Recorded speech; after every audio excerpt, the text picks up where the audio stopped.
You know Chip? You don't know him that owns the iron kettle that burnt? And then built Patty's 1800 back? Yeah, I don't know them personally, but I know who you're talking about. You know him, know of him? Yeah. Yeah. Well, I had some dealings with the people up in Livingston County, and I've taken on a pretty big punch from them people because whenever that ice storm hit, I originally went to Grand Rivers, and I was up there helping the fire department up there, doing some volunteer work, because, I mean, he shut everything down around here. And they detected who I was, and they run me out of town. Coming up there doing free humanitarian work. So I went plumb on down where the Ohio River is down there. I forgot the name of the community down in there.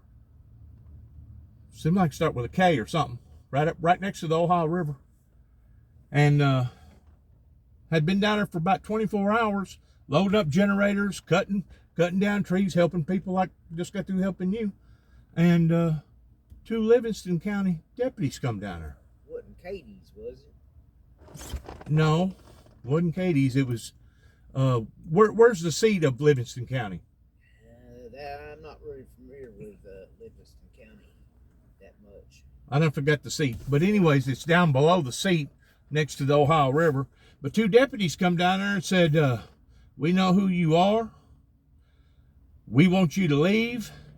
And if you come back, we will have you arrested. Oh, hell. I go, what have I done? Well, it's just what we suspicion that you might do. Oh, hell. And because of it, we want you out of this county. They actually, one cop in front of me, one cop in behind me, took me all the way to the county over there, Paducah. What is that county over there? McCracken County. And said, there's the border. If you come back across the border, you're going to jail. Oh, hell. And really and truly, by law, I don't think that that was a legal procedure. I don't think you can do that. Because I got just as much right as being in that county towards helping people that need help as anybody else. Yeah. I don't know if that's illegal. That's an illegal act. I don't know if that's Smithland. Smithland, yes. Yeah. That's it. You go past Smithland, then you go way on down in there. Yeah. Cartersville, does that sound right? It could be. I'm not really familiar with that part of the county. But I was down there whenever the deputy, and a matter of fact, the sheriff at that time lived down there in Cartersville, pretty close to Cartersville. And I guess that's the reason why he sent those deputies down there. Yeah. Was because of that. I had a big mix-up because of Land Between the Lakes. I've done a lot of camping and stuff up there in Land Between the Lakes. And in 2007, I was passing out Bible literature. And in my Bible literature, because I'm a religious man, I explained to them that God had showed me that there was going to be electrical disturbances. Well, somebody took that all out of proportion. And I was working from Grand Rivers up to Benton, from Benton on over to Paducah, Kentucky, dropping it off on every little corner at the churches and stuff. Well, by the time I got to Paducah, they was waiting on me. Oh, wow. Had about 8 or 10 cops pull me over, arrested me, took me into their precinct over in Paducah, and interrogated me. And I said, look, I'm just trying to tell y'all what God had told me to tell y'all. Yeah. I said, I ain't got no bad intentions. I go, what did y'all think I was going to do? Well, the guy looked at me that was giving me the 3rd degree. He said, well, we've shut the dam down, and we're down there looking for explosives right now. I said, do what? Oh, hell. Yeah. So they shut the road down for a couple hours. This was before they turned it into a spillway road and built that other bridge over on the other side. But I believe that they used me for a ploy of an excuse to be able to get that bridge built and get it built quicker than what the people up here in the state capital, Franklin, would have done to begin with. They was using me as an excuse. Well, this is the reason why that we need to go ahead and do this, because we've got idiots down there that's threatening to blow up the dam. And I never did threaten to blow up the dam. Matter of fact, after that event happened, they took me to Four Rivers Behavior Center right up here in Mayfield. She interviewed me for about 2 or 3 hours. She said, Mr. Jackson, I don't know what they're thinking, but you haven't done nothing wrong. They need to let you go. Yeah. Well, they took me back to Paducah. The Paducah up there at Post 1 had done already pounded my truck. Yeah. They went through it from toe to toe. looking for papers, looking for anything that may have been something harmful or whatever. So I spent the rest of the night in the cemetery being ate up by mosquitoes. The next morning, I hitched a ride, go back to post 1. Took me 3 or 4 hours to finally get permission to get my truck out. But the only way I could get my truck out was to come up with about $180 tow bill. Oh, hell. And I thought, hell, this ain't right neither. I said, y'all didn't give me no charges last night. I said, I'm not under any type of doctor's order. Yeah. I said, y'all made a mistake, and you're telling me that I still got to pay $180 to get my vehicle. Well, that's what it's going to take. Yeah, I pulled that. So how you gonna fight something like that whenever you're from another state? Yeah, I pulled. I pulled. They got me on a DUI charge back in the early '90s, and they tried, and it cost me like $600 to bail myself out. Well, bailed myself out. Well, they messed up, and I filed a bunch of papers, and that they was going to have to dismiss everything On a technicality. on a technicality. Right. Well, they didn't. And that's the way they used to do it up there in Tennessee, but now they can misspell words, and they can misdo addresses, they can misidentification a person, and they'll still clean up their paperwork, and you're still going to get charged for whatever that they charge. They rearrested me. Well, I ended up bailing myself out again. Wow. It only cost me $100 that time, so they had like $700. Well, Of your bail money. Bail money From the first go around. Yeah. Right. So I end up having to go to court. They end up having to drop in charges, and they end up having to give me that $600 plus that other $100 on that bail money because they screwed up Big time. big time. So Big time. yeah. So they ended up having to drop that damn DUI charge. Well, let me tell you how crazy my little deal was. That wasn't the end of it, pertaining to them trying to mark me as being a homegrown terrorist. Yeah. I'd done already been run out of LBL because I violated their principles by staying in one campsite too long. I didn't know that the Forestry Division took that place over in 2000 because it used to be all TVA. Yeah. Well, TVA gave up their rights towards actually, being in control of the land, Yeah. and that's whenever the National Forestry took it over. Well, they got policies in there that you can't stay no longer than 21 days at a campsite. Well, I stayed 22nd days. And once they found out about that, man, they come up there to my hillside and they tore up all kinds of stuff, tore up books, pictures, all kinds of stuff. Yeah. And basically railroaded me out of there and told me that if I come back, I was going to wind up getting the 3rd degree. So I go across the road over there at Aurora, Kentucky. You know where Aurora is. You said you was from that area. Yeah, I just come from there. Okay. Down below Aurora, going the old way to Murray, used to be the only way to Murray. Yeah. About give or take about 3 miles, there's a fish hatchery down there. You know where the fish hatchery is? I probably know about where it's at. So that's on 121 right there. Yes. All right. There was a campsite back there a long time ago called Earth Daddies. I know there's some campsites back in that area. Have you ever heard of Earth Daddies back in there? I mean, it's right there on the edge of the water. Yeah, I probably know where it's at. It's been a long time since I've been. I used to run around back in that area. Okay. Years ago. I had rented out a 30-day campsite for $60, and I thought that was a good price, $2 a night, because they had a shower house and hot water, cold water. So I was down there, give or take, about a week after the event happened to me in Paducah, Kentucky, and this is about 11 o'clock. I'd done already changed clothes, put on my PJs, fixing to go to sleep. You know, I'm sleeping hardcore on the ground with a tent. Had a tent made up there. I was probably one of the only ones that was out there. I guess it was kind of off season or something. I don't know what was going on there. But all of a sudden, my red tent started glowing. And I thought, I'm not kidding with you. Have you ever seen the movie Close Encounters of the Third Kind? Yeah. The thing with the E.T. and all that other stuff? I know the movie, but I haven't ever watched it, though. Okay. I thought I was being invaded because my tent started glowing out in the middle of nowhere. Yeah. Well, whenever you have 6 different cop cars or 7 different cop cars come down there at the same time, oh, wow, and they're all shining their lights on your tent's going to be glowing like that. I can imagine so. Yes. They interrogated me and questioned me. I don't know how many times. They had 2 state troopers down there. They had 2 deputies down there from Murray, Kentucky. They had two TBI guys down there that worked for the TBI.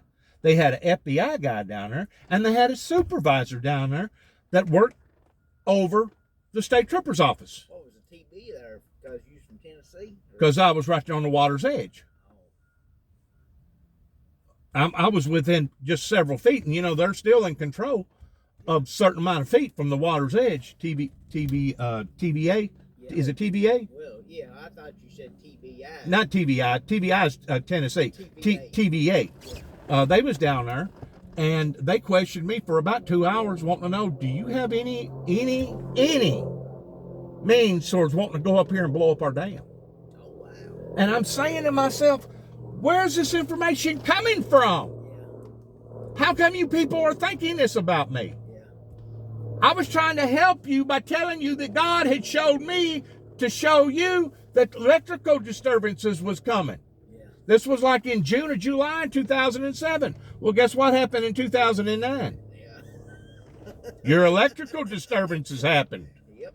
It shut down, what, about 70 counties? Yeah, probably so. Probably so. The governor had to put out a state of emergency, and you had National Guard all over the place. Yep. Well, that's whenever I was up there at Grand Rivers helping them, right? Mm-hmm. And I'd already been up there about 4 days, and they identified me. They said, you're the one. I said, yeah, I am the one. But I said, it was all a big misunderstanding. I said, all that was all made up by somebody, and I think where it actually come from was at Land Between the Lakes, because I'd already been living up there for about a year in the woods, living like Jeremiah Johnson, and I guess I made myself too recognizable. Yeah. You know? Well, a lot of those trees right there, they had up there around the Edible and stuff. That's where they dumped a lot of those trees that come down. I mean, at one time they had those trees just piled up. Now, I'm thinking that was up around the Edible area. Yes, yes. Well, this tornado right here, it wound up going over there at Hillman's Ferry and tore a bunch of stuff up over at Hillman's Ferry, but they had another tornado that hit south of LBL on the Kentucky side. So they got walloped twice. I don't know how bad. I don't know. And I'm pretty sure with it being off season like this in December, there probably wasn't a whole lot of campers out there at Hillman's Ferry, so it basically just done a lot of tree damage. Yeah. We used to camp out right there quite a bit. Love Hillman's Ferry. Yeah. Love Wranglers. Yeah. I never did go to Wranglers that much. Wranglers is nice. I had a lot of people that rode rides. If you don't mind smelling horse shit, Wranglers is nice. Yeah, I never did ride horses that much. I did, but I had a lot of friends that goes to Wranglers. Now it's just about as much motorcycles as it is. Oh yeah. It is horses. You talking about down on Turkey Bay? Turkey Bay, yeah. Yeah, Turkey Bay, where they have all the 4-wheelers and the mud buggies and I've been there one time, and that was it. the mules and yeah. Well, man, once more, good talking to you. Yeah. I'm glad I could help you. Yeah. If you ever around Tennessee, I live around Martin. Martin. That's where I'm from, Northwest Tennessee. Used to go to a club down there in Martin, Tennessee. Was it Maggie Lee's? No, it was Cadillacs. Hillary's. No. 22 Club. No. It was they had it. I don't know what it was the name of it at the time, but at one time they had it cut in, kind of split off, and it had like 2 different places. I can't. Was it Dawes? Yes. That's how long ago. Yes, that was a nightclub down there. You're not just talking about a beer joint. You're talking about a nightclub. Yeah, that was not. They had the Century 21 down there one time. Yeah. Down there by Hillary's and Cadillacs, and then they had the Oz up there. Yeah. I think when I was going down there, I think it was the Oz. About what year was that? Shoot. In the 80s? Probably had to be in the 80s, because back then in Tennessee, you could go down into Tennessee. People here was going into Tennessee because you was a younger age. It was like in Paducah. Right. They'd done already passed the law up here towards the 21 years before Tennessee did. Yeah. Uh-huh. Tennessee at the time, you could go into a bar like 18. 18, you couldn't drink unless you was 19, I think. Right, right. But even whenever I was growing up, they allowed for you to drink at 18. Yeah. Huh. Probably done the same thing up here in Kentucky. Yeah. It wasn't until later on, whenever we got about 17, 15, is whenever I'm 60 now. That's whenever they changed the laws, in which I'm glad now they did, the way these kids are out of touch with reality. Yeah. You know. But I had an experience up there where you're talking about. Yeah. Was it right up there by a restaurant called The Hearth? Best I can remember, you go up that one road, I'm thinking it was on the left. That's all. It was. And then I'd be coming from Kentucky. Yeah. And it would be on the left. But that's about all I can remember. And they'd pull a pretty good crowd, wouldn't it? About probably over 1,000 people. They was pulling good crowds on weekends. Yeah, on the weekends. Yeah. Well, I had an experience in there. I wound up meeting some Arabs in there. Oh, wow. Uh-huh. The same Arabs that masterminded 9/11. Huh. That to this day still ain't gave an account for them financing and masterminding 9/11. Who the people that I'm talking about is the Saudi Arabians. Yeah. Yeah. They was gunning for me. Matter of fact, I bumped into them on 3 different occasions before they wound up disappearing. Yeah. Well, I think there's still investigations going on. Of 9/11? Yeah. I know it is. And they're starting to dig out the truth now about how the Saudis actually connects with financing. They know 2 of them out there in California that was living in the United States at the time. They know for a fact that the dots connect right there. So if the dots connect there, I guarantee you, they're going to connect everywhere else. Well, it's going to connect it to the bushes, too. Yes, it is. There you go. It sure is. Yeah, there's a lot of connections just through the bushes and the old Reagan administration. Some of his Dick Cheney. They said there was a bunch of money. It was like a bunch of money come up missing, and then it's like that next day the towers hit, and it was like billions or trillions of dollars going missing.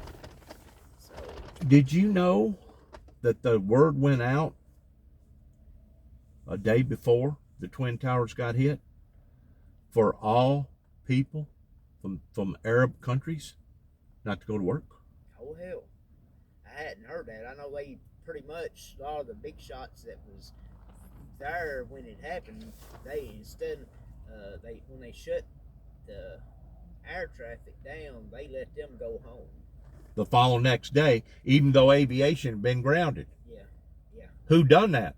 President did. President Bush's, the Bush's family did.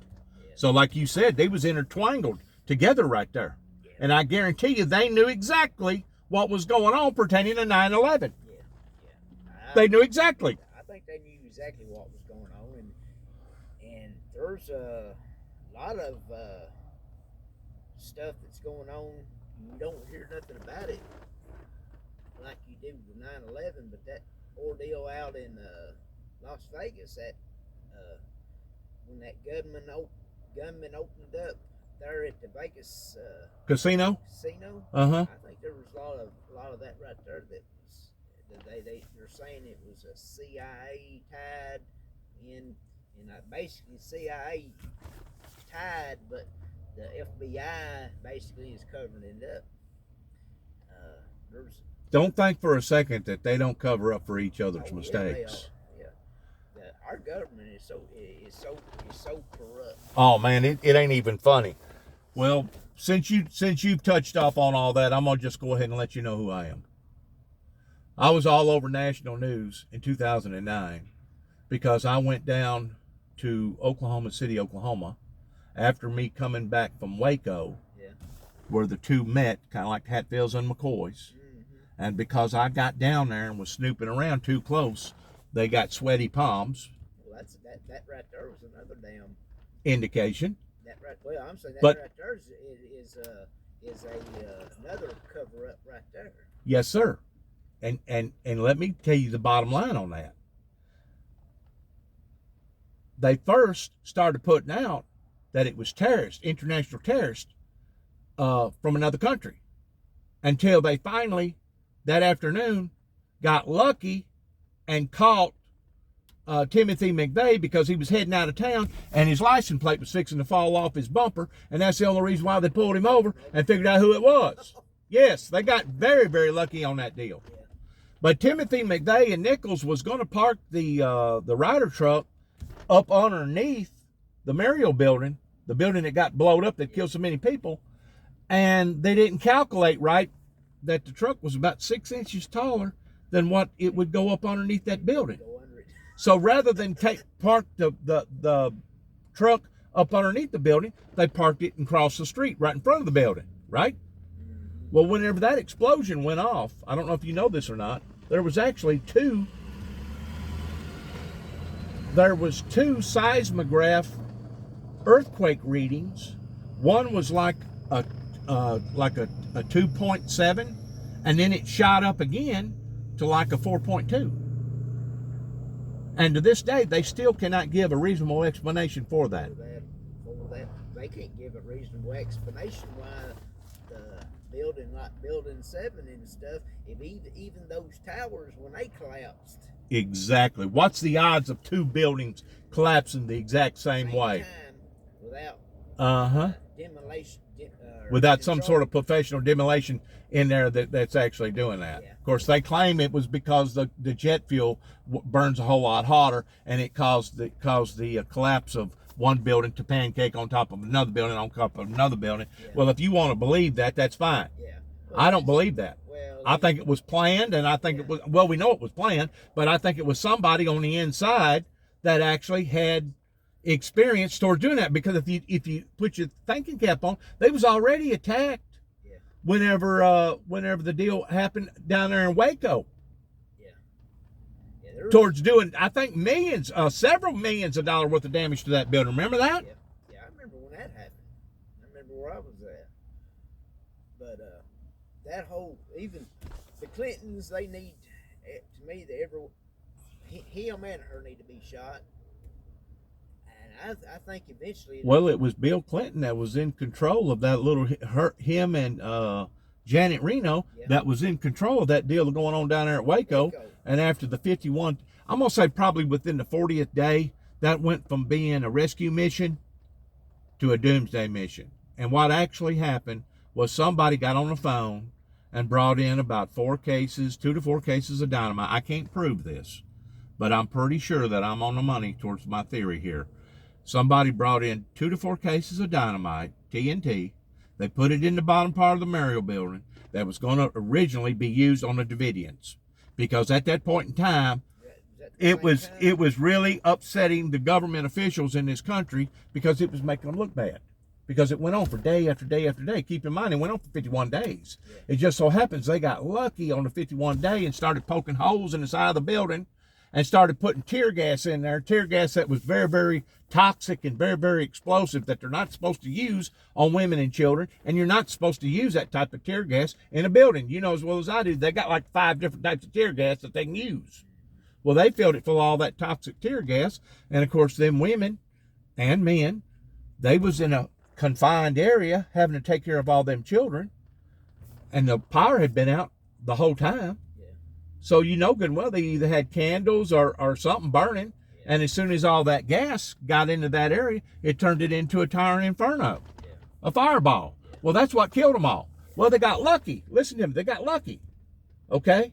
And it killed almost all of them. 60-something people died. Somebody said, well, we need to get that dynamite out of that building.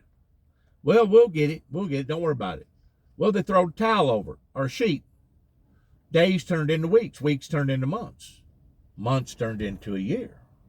Year turned into 2 years. I don't know if you know much about explosives or not, but dynamite, once it's set up inside those capsules, those wax capsules, after a certain period of time, it goes through like a transformation period, kind of like wine, going from grape juice to actually wine. It ferments. I think they got another name for it, but it becomes so irregular to the point that if you had a stick of it in your house and you slammed the door, took a book and slammed down on your floor, it could make that stick of dynamite go off. Yeah. And I'm pretty sure, I can't, like I said, I can't prove this, but I'm pretty sure that explosion 1 caused explosion 2 to go off, because if you look the way that building was disassembled in that explosion, all the debris went back towards the Ryder truck. Well, that's theoretically impossible. Yeah. That's theoretically impossible. All the debris should have went the opposite direction from the Ryder truck and went on the other side, not back towards the truck. As a matter of fact, I talked to an inspector in New Mexico, Albuquerque, New Mexico, that they called on within the first 72 hours of whenever that occurred, because he was a specialist in explosives, and him and 3 others went down there and looked the situation over and said to the main people, the bigwigs down there in Oklahoma, they said, not only did we believe that you had an explosion here, but we think you had an explosion here, and you probably had an explosion over here. But because it was so complex, they just put it all into one. Left it all into one. Well, it was Timothy McVeigh and Nichols. Yeah. Well, that was part of it. But that wasn't all of it, because to this day, they still cannot explain the 2 Richter scales, that one was on one level and the other one went off the charts. They was the scapegoats. Right. Right. And if anybody was going to get caught, it was those 2, and there was nobody else. I mean, they both, well, the one's dead. They executed the one right away, Yeah. had his court in Colorado, but the other one's life without parole. Yeah. So, I mean, they're not talking. They're not talking, and they probably won't. Nah. Kind of like the Kennedy assassination. There's people to this day that I guarantee you know exactly who and what went on pertaining to that. Well, see, back when Trump was president, they was going to release all the Kennedy documents. But it got stopped. It got stopped. And the only reason I think it got stopped was because of Senior was still alive. He was, he's probably one of the dirtiest SOBs there is. Who is this? Senior. Bush. Bush Senior? Yeah. Yeah, and then he wound up dying about a year later. Well, he died. I think his wife died first, and then he died. Yeah. He died, but he see, I think he had something to do with Kennedy. I do too. You know why? You probably already know this. He was working for Secret Service at the time whenever Kennedy got assassinated in Dallas, Texas. Yeah. He was actually working for Secret Service during that I time. met a guy. I talked. Just barely getting into the system. You know what I'm saying? I was talking to a guy, Robert Tosh Plumley. He was he done work for CIA. He was a pilot, Okay. and CIA's they need to be shut. That bunch right there needs to be shut down. They do. They really do. They're the ones that's actually causing a lot of these damn problems. Not only nationwide, but also Here, here. they're Between them and Soros and all them other big rich people. but they asked Senior where he was at when Kennedy was killed, and he says he don't remember. He don't remember, and I didn't know he was Secret Service, but I thought he was in with the CIA at the time. They said they've got pictures of him in Dallas of him. Probably do. And a lot of this, like drug smuggling that was going on. Right. There you go. Back in the 80s, I used to be in the car business, and I was going into Little Rock a lot. Okay. And back then, they was shipping in cocaine, flying in cocaine. Right. Well, I know that Robert Tosh Plumley, he was, I think he was doing some flying in for the government. But that Barry Seal, I don't know if you ever heard of him. He flew airplanes and stuff. He was flying in cocaine into Little Rock, and then flying out guns back in the 80s. Well, he got busted. And the Colombians, he was going to court, and he was living in Baton Rouge, Louisiana. Well, I read a lot. Sometimes I want to get my books out. But I can tell you're educated. They sentenced him to like a halfway house there in Baton Rouge.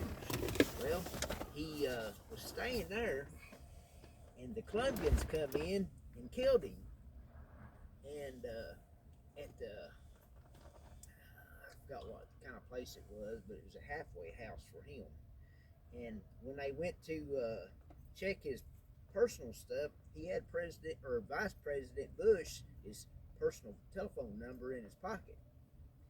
So that right there kind of tells you a lot right there. Look me up. All you got to do is Google my name. Don't believe everything you read about me. I actually blowed the whistle on the Oklahoma bombing. Yeah. After they planted a bomb in the back of my truck and activated it, blowed it up on national news, and then put me all over national news like I was a freaking gonna be a could be or would be homegrown terrorist. Yeah. Like I was gonna go down there and blow something up that done already been blowed up. In other words, they was trying to stain me the same way as the people up here in Kentucky towards being a possible a monster, a bad guy that had bad intentions. And the whole time I was up here trying to help the people in Kentucky. You know where the conspiracy theory name come from, don't you? Don't have a clue. Conspiracy theory, it come from when John F. Kennedy was killed, but that name come from the CIA, and that right there was CIA. Well, you know this, that Secret Service didn't exist until Lincoln got assassinated. That's when the Secret Service come in. Yeah, Homeland Security, Secret Service, and the CIA, and the FBI, and the U.S. Marshals, they're all tied in together up there in the White House. Oh, yeah. They're all rubbing shoulders with each other, elbows with each other, and this one's sleeping with this one's girlfriend, and this is sleeping with this one's boyfriend. You know what I'm saying? Oh, yeah. It's just a cluster. Well, And I guarantee you, it was going on right up here at Mayfield, up here at the courthouse with all the deputies and the deputies' wives. They all stick together. You know what I'm saying? It's a clan. well, It's a freaking clan. the damn judge at one time, well, it's back when I was going to court over that DUI, that damn judge, Judge Buck, Royce Buck, he was the biggest damn cokehead there was. The people that was coming before him, he was buying his drugs from them. Wow. And he was actually, at one time, he ended up getting picked up for, he got picked up for speeding or something, because in 94, And it all got swept under the rug. He was doing like weekends or he was doing nights in Tennessee. They didn't want him in Kentucky. Right. And they let him out when he had to be a judge. Right. They let him out, come to Grays County. This county right here is as crooked as hell. It is, isn't it? It really is. That's why. And it's also associated with all these other little surrounding counties because Trigg County, you know where Trigg County is, Cadiz, Kentucky. Yeah. They went all the way to Oklahoma City, Oklahoma. While I was out there, had already established myself, had a nice 3-bedroom house, a garage, working, making probably bringing home $1,400, $1,500, $1,600 every week after taxes. Had a good job, had a good house.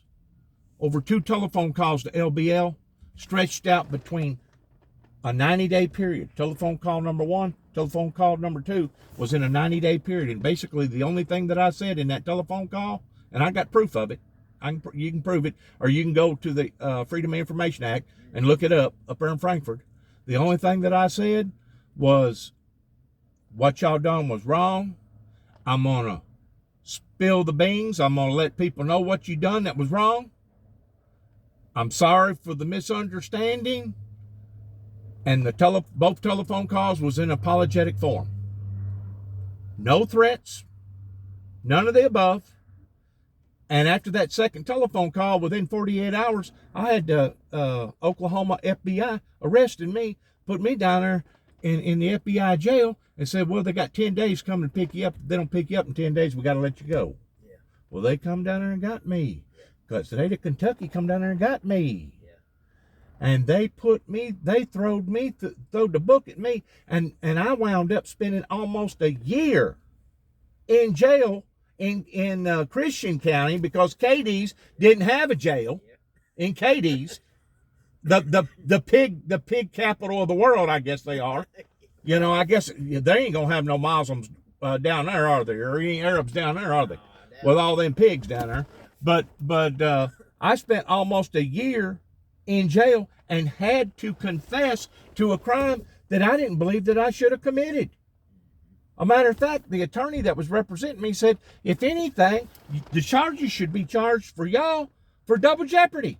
Because Mr. Jackson's already done went through this crap one time whenever the Paducah, Kentucky, whenever they arrested me in 2010, not just in 2007, but in 2010, they nabbed me up and I had to go through a psychiatric ward up in MCC in downtown Chicago. They took 6 months of my life out then.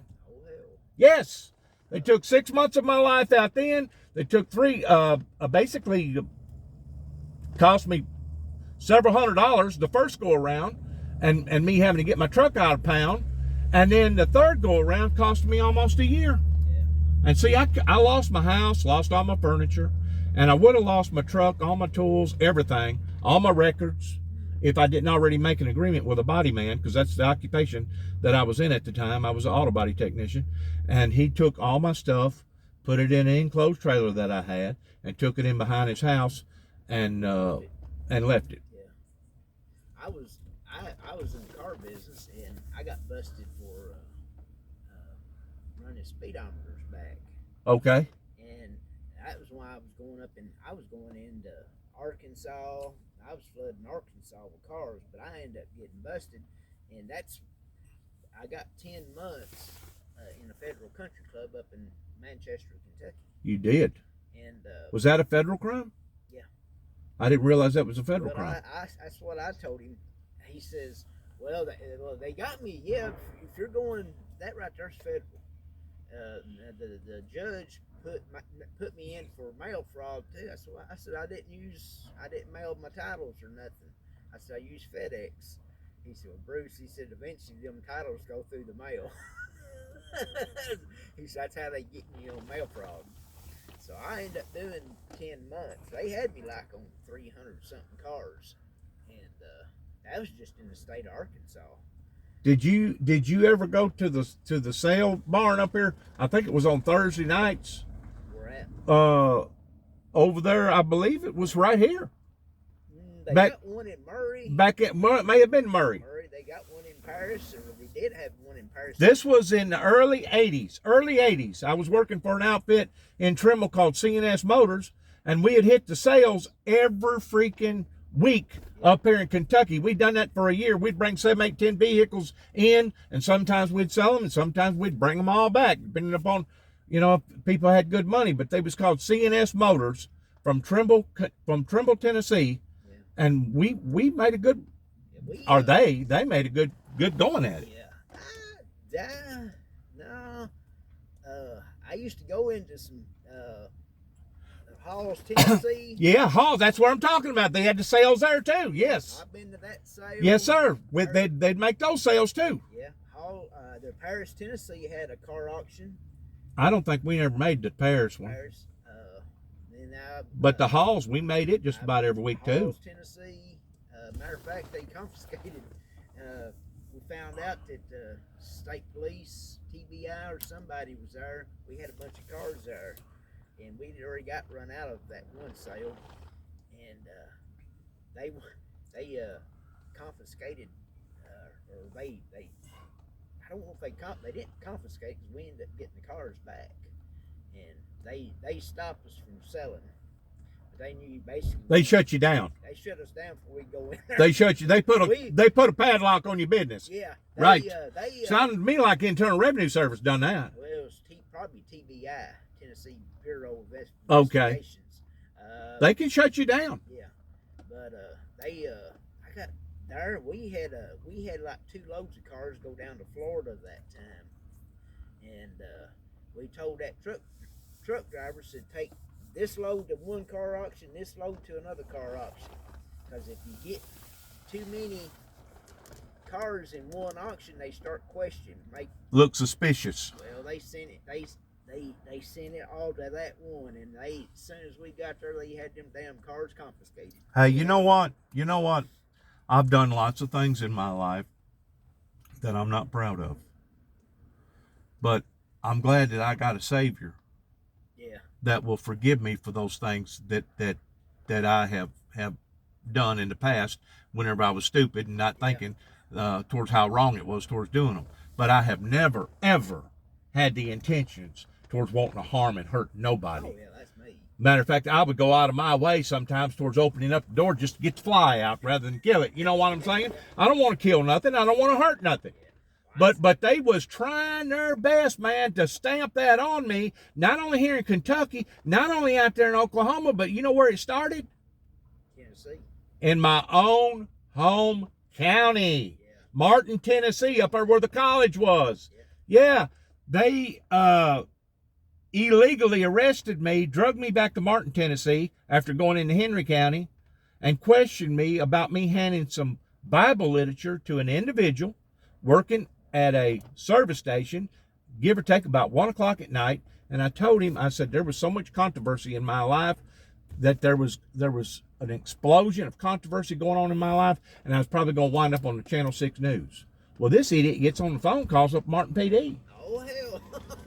Well, the next day, they find out where I'm at and go all the way to freaking Huntington to pick me up and drag me back. And they ask me, they go, what did you intend by that? I said, I didn't intend a darn thing about saying that. I said, you can use the word explosion all day long and not have no harmful intent. I said, you can have an explosion of Bermuda grass in your garden, and that don't mean that you mean any harm or hurt to anybody. Well, they wound up forcing me to sign off on that charge, on a falsifying charge. That's the same thing if you're in a school and you pull down the fire thing, or if you're in a theater and you cry out, fire, fire, fire, and start a panic, and a bunch of people starts to stampede and wind up running over each other. Thing about it was, I wasn't in a theater. I didn't pull down a fire alarm. I was only talking to one individual. Did you know that they railroaded me and stuck me with that? Well, see, just like they stuck me with this charge up here in Trigg County. See, certain people take what you said a different way than what I would take it. All I said was there was so much controversy in my life, I'm liable to wind up in the news over all this. Yeah. And you know what? A few years later, I did. I wound up down in Oklahoma on not only their local news, but the national news. Yeah.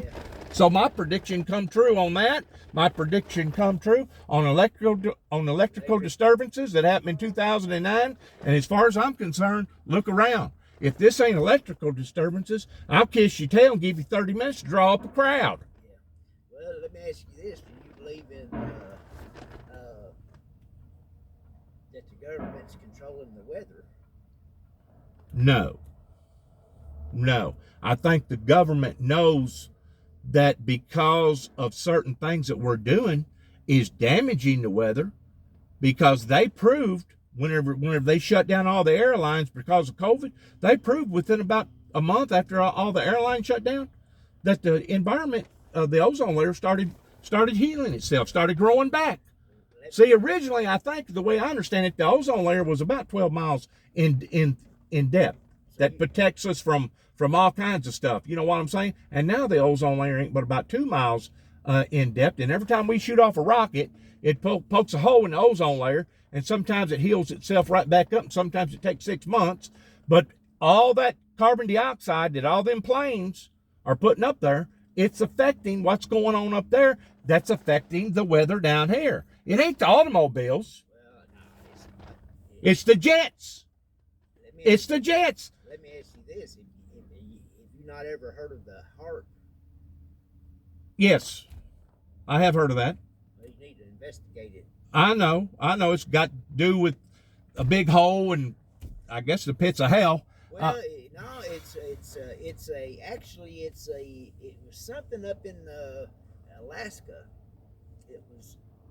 They can control the weather.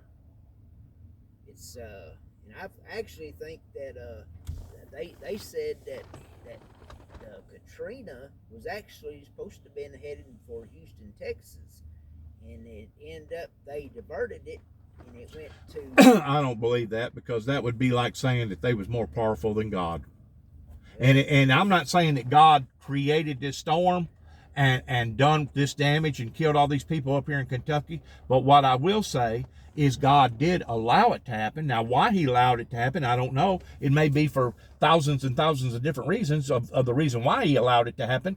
But this is nothing more than the wrath of God. I mean, the wrath of the devil coming down, because it says in the book of Revelations that he will rise up in great wrath, because he knoweth his time is short. Says that in Revelations, right? Well, when me and you was growing up, we didn't have to worry about school shootings. When me and you was growing up, we didn't have to worry about somebody kicking out a damn window in Las Vegas and spraying about 1,000 people and killing about 60 of them. Hell, We didn't have to worry about none of that stuff. hell, I actually brought a shotgun. I'd stay all night at a friend's house on the weekend, and like on Friday, I'd break down my shotgun and have it in a damn bag, and we'd go squirrel hunting that Saturday. We'd put it in the back end of our windows in Tennessee. Yeah, and drive up to school. Yeah. And knowing that we was going to go, after we got out, we was fixing to go squirrel hunting or rabbit hunting or something. You know what I'm saying? Yeah. No one never said a word about it. Not a word.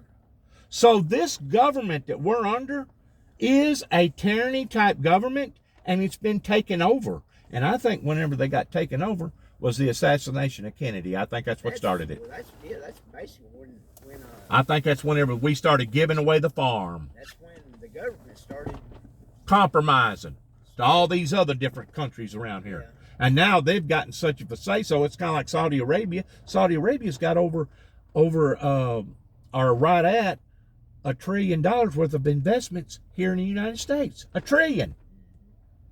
Yeah, they shouldn't let. They invest in art. They buy up property. They're invested in colleges. They're invested in hospitals. Yeah.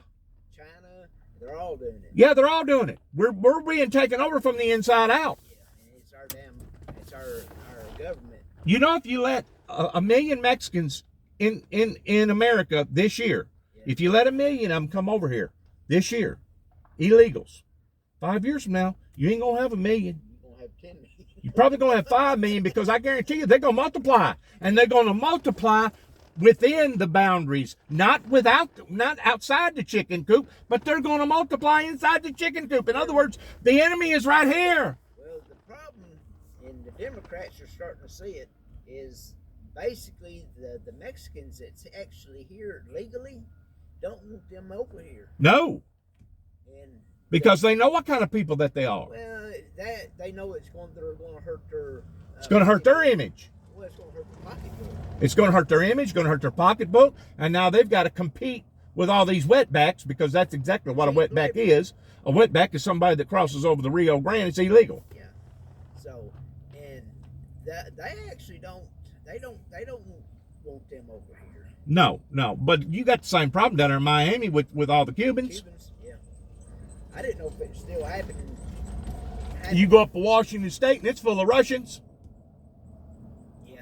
Washington State? Yeah. Because you can go up through Canada and right near drive to Russia. Well, I mean, You can get within an hour and get on a little two-seater plane and go from Alaska over to Russia. You can see the lights from Alaska. yeah. I just this year was in Alaska working. But there's a lot of Canadians up in Washington State, and there's also a lot of Russians, and there's also a lot of goofballs that live up there pertaining to Oregon, Yeah. and thinking that they can take over a whole city within 8 blocks and call it theirs. I've never seen that happen before. Have you ever? I'm really surprised that National Guard didn't come in there and just lay in on them. I'm actually shocked that Trump didn't actually do something about He that. probably contemplated it. Well, he told them if they needed a National Guard, he'd send them in. Yes, he did. And guess what their governor done? Oh no, we got this all under control. Yeah, I can't believe that. Well, they done the same thing. George Floyd, whenever they killed that black guy. Yeah.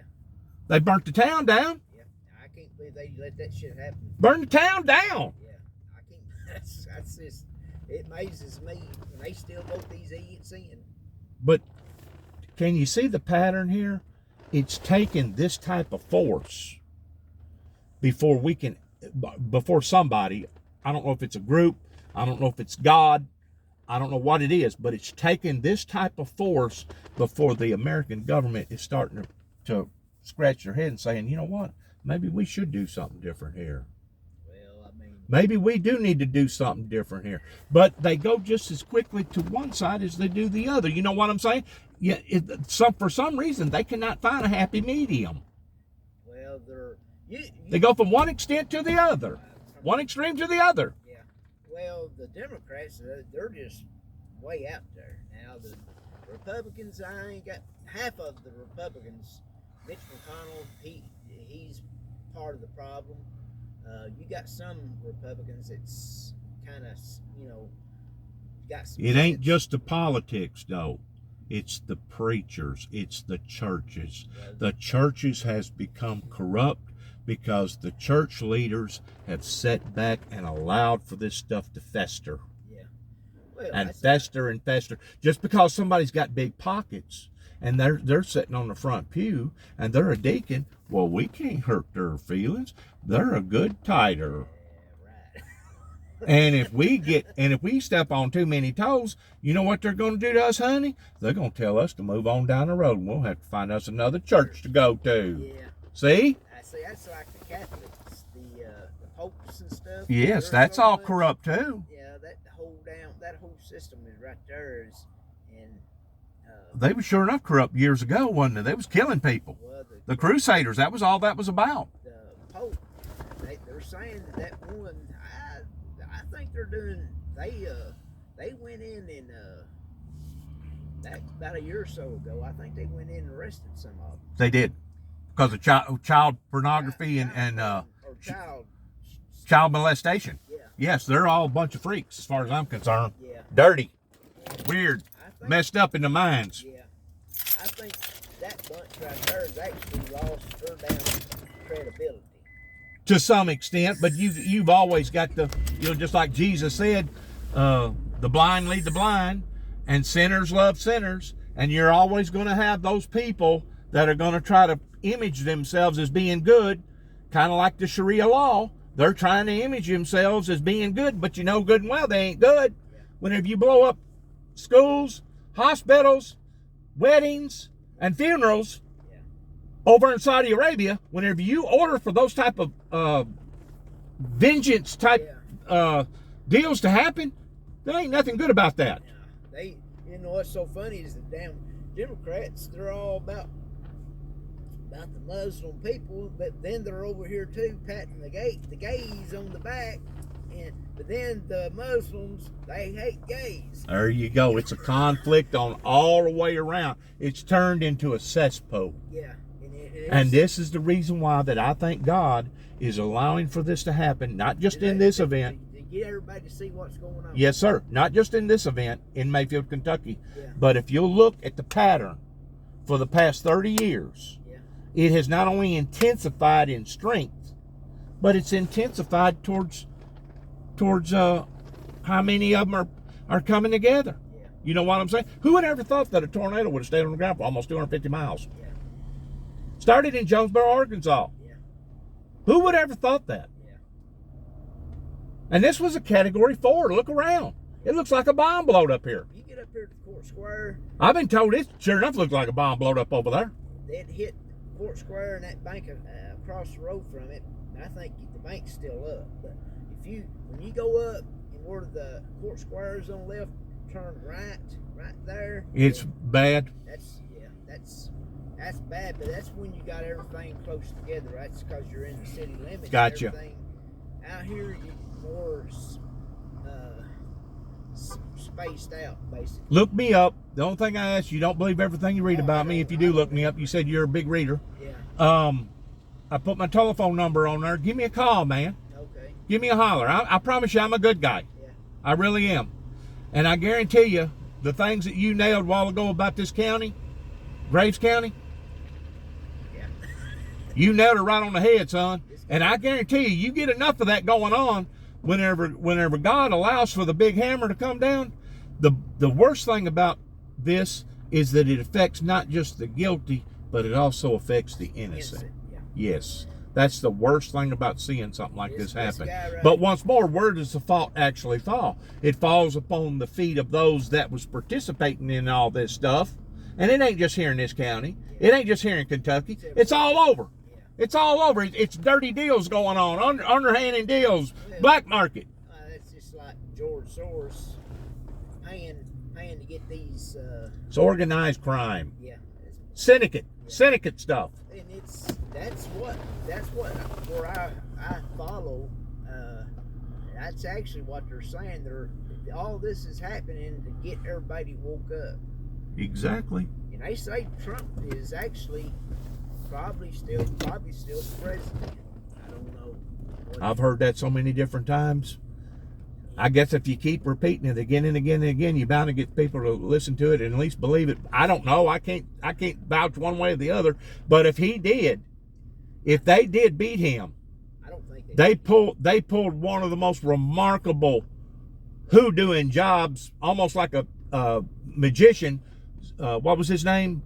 Houdini. They pulled one of the biggest Houdini jobs that I've ever seen, because it was all of them that was saying the same thing. It was Georgia, it was Pennsylvania, it was Arkansas, it was Arizona. It was all of them. Not Arkansas, Arizona. They say they're all tied together, and I think that I don't think Biden won. I think Trump did. But I still think that Trump may still be pulling some strings. I don't know. Oh, I know he is. He ain't out of the race. Nah, I think he's still. Matter of fact, he was on national news about 2 days ago on Fox, pertaining to the China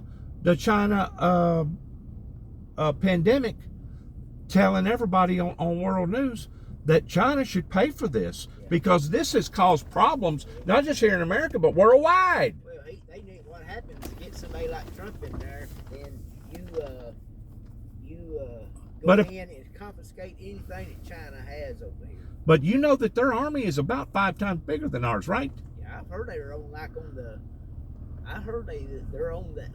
of the coasts right now. China's. I don't know. I don't doubt it. We're being looked at and monitored every day. Every day, we're being surveillanced by other countries. Well, Russia's got 2 nuclear subs on the East Coast and 3 on the West Coast that at any given moment, there's a guy I follow. But we got nuclear subs out there too, pointing at them. Yeah. I've got a guy there's a guy I follow on the internet, and Monkey Works. He was, I think he was like special ops or something, but he monitors all aircraft and like spy planes. Yeah. And he'll get on there and he'll say, like every other day he'll come have a video, and I watch him quite a bit. But they're saying that they're flying. There's a lot of shit going on down in Guatemala? Cuba. That prison. Honduras? No, Cuba. That military prison down there. Oh, you're talking about something Bay. Yeah, Guantanamo Bay. Yeah, he says there's a lot of plane activity going on down. Oh, I'm sure. But you know what I was talking about as far as it damaging the ozone pertaining to all the airplanes? Just to give you some kind of an ideal, there's 5,000 airplanes on average either coming into America or leaving America at any given hour, every hour, 24/7, whenever they're running full blast. Well, if that many airplanes is participating in activity above the ground in America, can you only imagine what it's like worldwide? Huh? Yeah. Think about that put your head around that for a second. And that's what's damaging the ozone, and that's one of the reasons why all these catastrophes continue to keep happening, because it's messing with our weather. In addition to God himself saying through the teachings of Christ that these would be the great sorrows that would fall upon the humanity in the last days because of all the wickedness of humanity. And of course it says in the Bible that once God gets enough of it, he will come back and destroy those who are destroying the earth. This might be part of it. I don't know. I'm thinking he's allowing it to happen. He could have stopped it, but he didn't. This town right here probably deserves a lot. Does it deserve this? You got a lot of innocent people. This is pretty brutal here. Yeah, you got a lot of innocent people. This wouldn't be no different right here if a bomb blowed up. Yeah.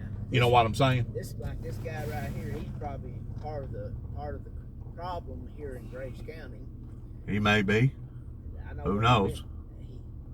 The judge told him Graves County would be better off without him. Who knows? It's kind of like the blind leading the blind. You know what I'm saying? Hey, good talking to you. Give me a call. I will. Give me a holler. Give me a couple. Give me about a week, and I'll give you a call. Give me a call.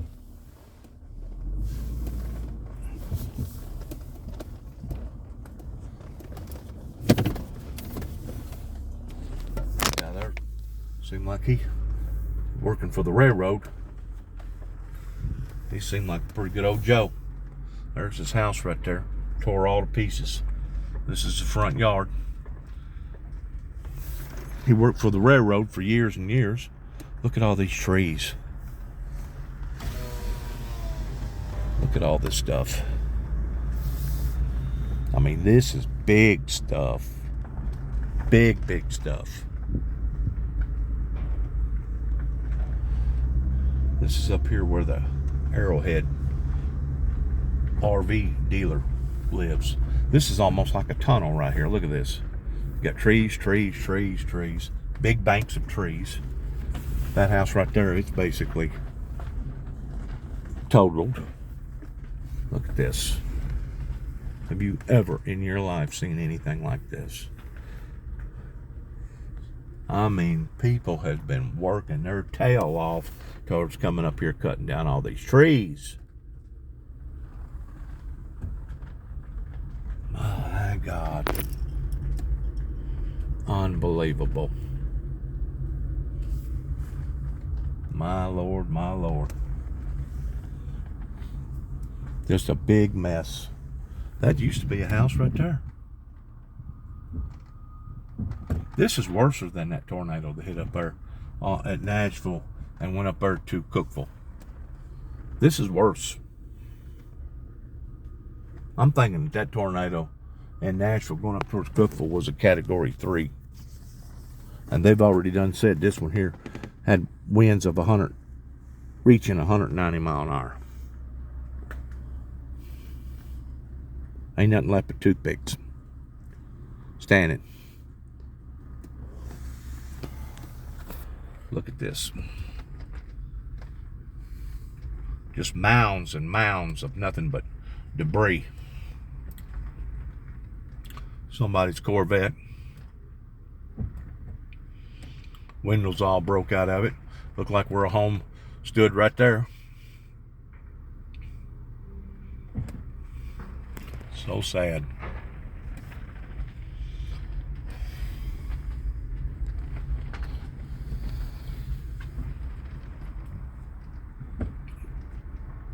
So sad. Look at that big tree. That's about a 100-year-old tree right there.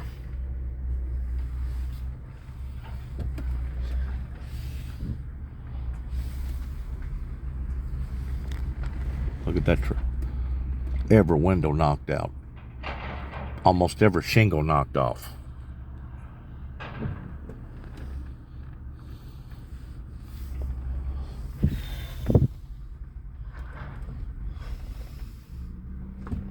I guess in some places there ain't nothing but a slab. I mean nothing but a slab. Going up through here. I mean, whenever this thing come down, it come down hard, didn't it? UPS, FedEx, please deliver packages. Gray house property.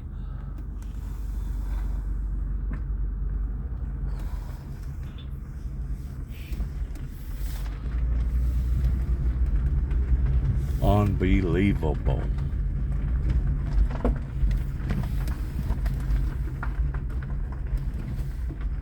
Turn around.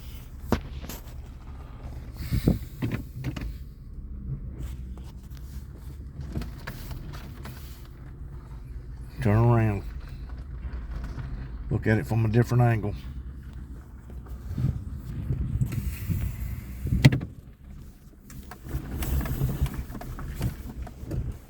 It's just hard for me to imagine that it could be any worse than this in downtown Mayfield. But to hear that guy talk, it is. And to hear other people talk and to see the destruction on TV.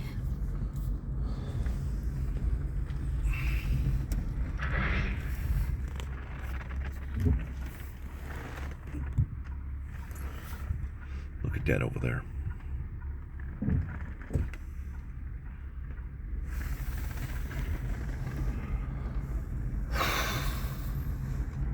This makes me sick, man. Look at the wall right there. The top of that gable right there. How it's all leaned in. I don't know if you can tell it with the camera or not. Camera don't do justice in coming out here and singing stuff like this. Camera does not do justice in seeing a calamity like this, because until you're out here and you actually see little things and smell little things, the smell and look and hear people and get interviewed by people, I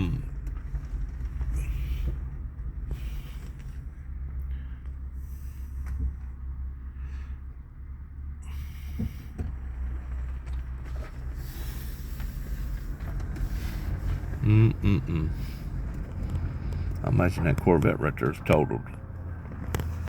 That's what it looks to me like. It may not be. They're expensive cars. Even if they're used, it's probably worth about $30,000 with it being used. That looks like a fairly new one. Looks like about 207, maybe 215. I don't know. License plate's off of it. Must rip the license plate off.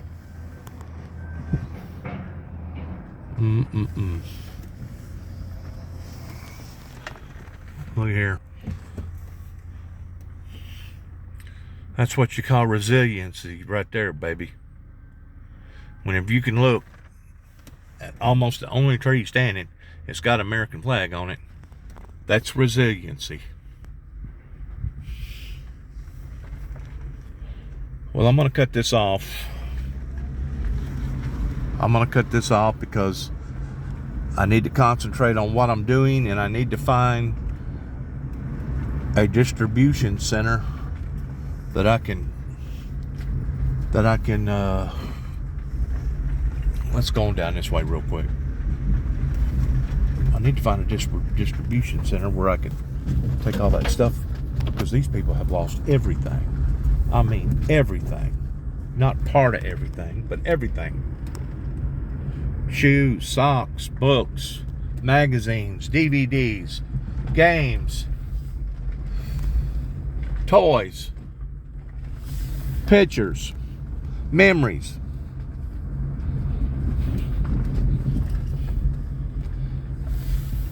But as long as they didn't lose their life, as long as there's breath, there's always hope. As long as there's breath, there's always hope. This is like a tunnel. I'm going down through a tunnel right here. A literal tunnel. Now look at this place. He's up there blowing all the stuff off his house. Looks like every shingle on there is still good. Unless he just got through putting them shingles on there. Probably did. Probably just got through re-shingling in it. Yeah, that's what they're doing. They're re-shingling part of it that's re-shingleable.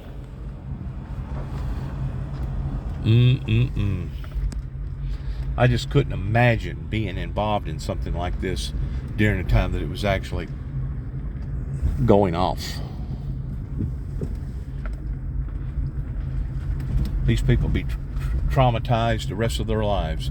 They got a generator going right here with a bunch of lights on it right there, to at least it ain't too dark at night to where maybe they can see if there's anybody out here stealing. Because I've been told over in Dresden, Tennessee, they've caught a bunch of them up there doing a lot of stealing. There's a flag right there flying. Oh, they're turning here. I've been told they've caught a lot of them up here in Mayfield stealing, pillaging. through people's stuff. Lord, Lord. And all back down in there. That's where I'm fixing to go right now. This gives me a sick feeling whenever I see stuff like this. I just feel like just bawling up and crying if I thought it would do any good. I couldn't even imagine if it was me that had gotten torn up like this. Please, whoever watches this video and sees this, if you can help these poor people, please come up here and help these people. If there's anything that you can do, money-wise, monetarily money-wise, or put that down. Send them boxes of clothing or shoes or big companies that can.